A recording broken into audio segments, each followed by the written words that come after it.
Kumusta po kayo? Bago po ang lahat, first things first.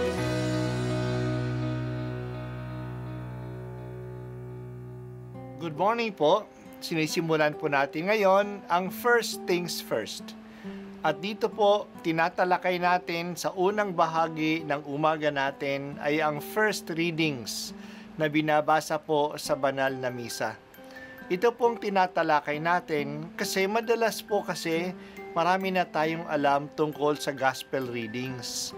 Pero konti po ang nagsasalita sa first readings.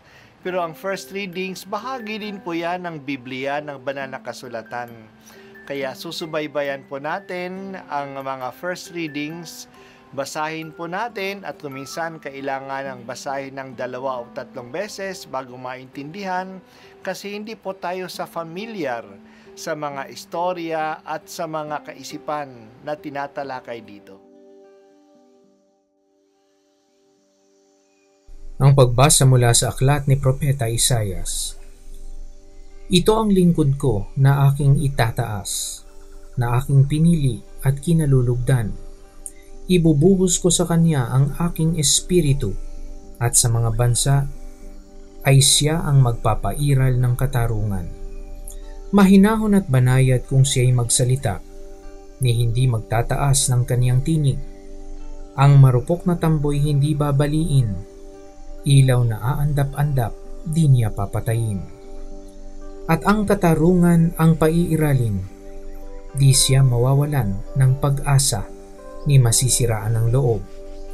Paghahariin niya ang katarungan sa daigdig, ang mga bansa sa malayo ay buong pananabik na maghihintay sa kaniyang mga tupa. Ang Diyos ang lumikha't naglalahad ng kalangitan, lumikha ng lupa at nagbibigay buhay sa lahat ng bagay dito sa daigdig. At ngayon ang Panginoong Diyos ay nagsabi sa kaniyang lingkod, Akong Panginoon, tumawag sa iyo. Binigyan kita ng kapangyarihan upang pairalin ang katarungan sa daigdig. Sa pamamagitan mo ay gagawa ako ng pakikipagtipan sa lahat ng tao at magdadala ng liwanag sa lahat ng bansa. Ikaw ang magpapadilat sa mga bulag at magpapalaya sa mga bilanggo ng kadiliman. Ang salita ng Diyos. Salamat sa Diyos.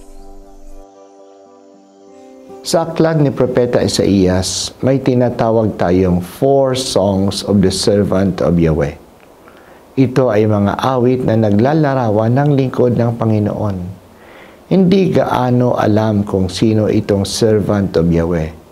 Siya ba kaya ay isang unknown prophet noong panahon ng exile?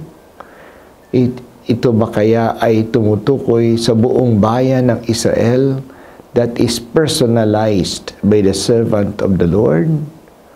O siya ba kaya ay tumutukoy sa isang taong darating pa, ang Mesiyas? Kaya, para sa ating mga Kristiyano, madali nating makita ito na ito ay tumutukoy kay Jesus, ang tunay na lingkod ng Panginoon. Babasahin natin ang 4 na awit na ito ngayong Semana Santa. Ngayon hanggang Miyerkules, ang unang pagbasa natin ay ang unang 3 sa 4 na mga awit na ito. Sa Biyernes Santo, babasahin natin ang ika-4 na awit na siyang pinakamahaba at pinakamaganda sa lahat. Ngayong araw, napakinggan ninyo ang unang awit. Kinikilala siyang lingkod ng Panginoon. Siya ay hinubog ng Panginoon at tinawag siya upang magdala ng katarungan. Natuwa ang Diyos sa kanya at ibinigay sa kanya ang kanyang espiritu na walang iba kundi ang kapangyarihan ng Diyos. Magdadala siya ng katarungan sa lahat ng mga bansa. Kaya hindi lang siya para sa mga Israelita. Ngayon, kapag katarungan ang pinag-uusapan, maingay ang mga tao. Nagrarally, nagsisigawan, nang bibintang, ang sigaw ay ibagsak, ibagsak. Hindi ganyan ang lingkod ng Panginoon. Siya ay mahinahon. Hindi nagtataas ng kanyang boses. Hindi pagpapakabagsak ang kanyang gawain. Sa totoo lang, ang marupok na tambo ay hindi niya babaliin. Ang aandap-andap na apoy ay hindi niya papatayin. Ang gawain niya para sa katarungan ay bigyang paningin ang mga bulag, palayain ang mga bihag, sa maikling salita, itaas ang mga inaapi at ang mga may kapansanan. Maliwanag sa ating mga Kristiyano na kilala natin si Jesus, na siya na nga ang lingkod ng Panginoon. Siya ay pinili ng Diyos, siya ay mahinahon at banayad. Siya ay nananawagan ng katarungan, ngunit hindi sa palaban na pamamaraan.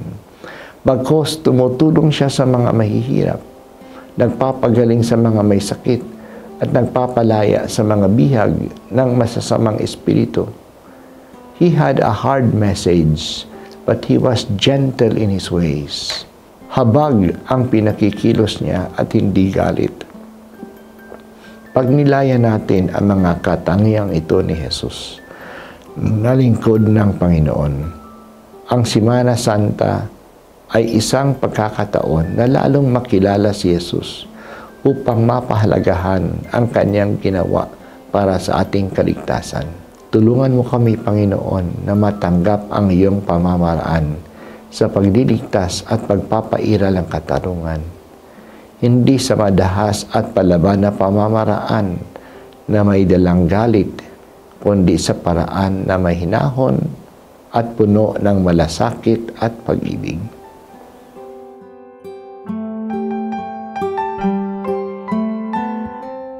At ako po ay si Bishop Roderick Babilio, dito sa First Things First.